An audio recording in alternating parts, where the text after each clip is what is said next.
Бурабайда туристер санының өсуіне пропорционал қоқыс үйінділерінің саны артуда. Демалушылар көрікті жерлермен тамсанудың орнына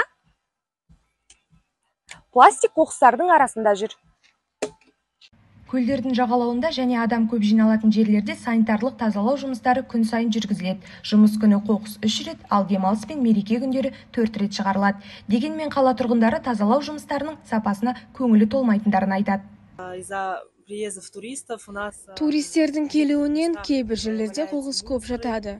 Көбінесе көлдің айналасында бөтелкелер мен түрлі кәмпит қалдықтары жатқанын көремін. Өзіңізден кейін барлық қоқысты алып тастап, тазалық сақтауыңызды сұраймыз. Осында бір адам бар, ол атаны жиі көремін. Жалғыз өзі барлығын жинайды. Ал басқа біреудің жинап, контейнермен жүргенін көрмедім. Қазақстанда экология мәселесі қанша айтылғанымен түйткіл шешіле қойған жоқ. Керісінше, тұрмыстық қалдықтардың көлемі артуда. Атап айтқанда, Қазақстанда 47 миллиард тонна қалдық бар анықталған. Оның 300 миллион тоннасы радиоактивті, яғни адам өміріне аса қауіпті. Қарапайым жануарлар қиының өзі 122 миллион тоннадан асады. Мәселені тереңнен саралау үшін эколог маманның пікірін сұрап көрдік. Қараңыздар, 2022 жылы Бурабайға 1 миллион турист келетін болса, 2023 жылы 1 миллион 200 мың турист күтілген.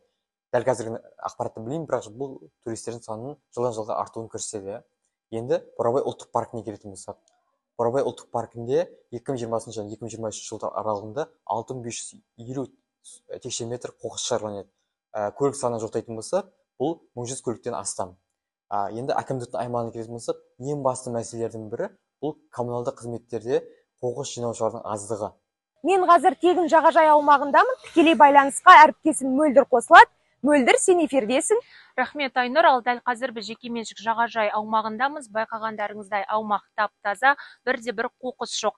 Туристердің көптігіне қарамастан, қонақ үй қызметкерлері бейнебақылау камералары арқылы қоқыс тастаған келушілерге 10 мың теңге көлемінде айыппұл салады екен. Кім білет, бәлкім қала аумағында да осындай мәдениет бірде болмаса, бірде орнап қалар. Бүгінде санитарлы тазалау жұмыстары әкімдік назарынан тыс қалып жатқан соң, экологиялық жағдайды реттеуде жергілікті кәсіпкерлердің үлесі көбірек. Әсіресе туристер көп шоғырланған жерлер экологиялық мониторингке зәру.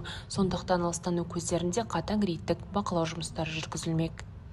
Руслан Базарбаев, Нұрай Қапен, Айнұр Аңламасова, Эльнара Минисова, Мөлдір Түктібай, арнайы медиа буткемп үшін.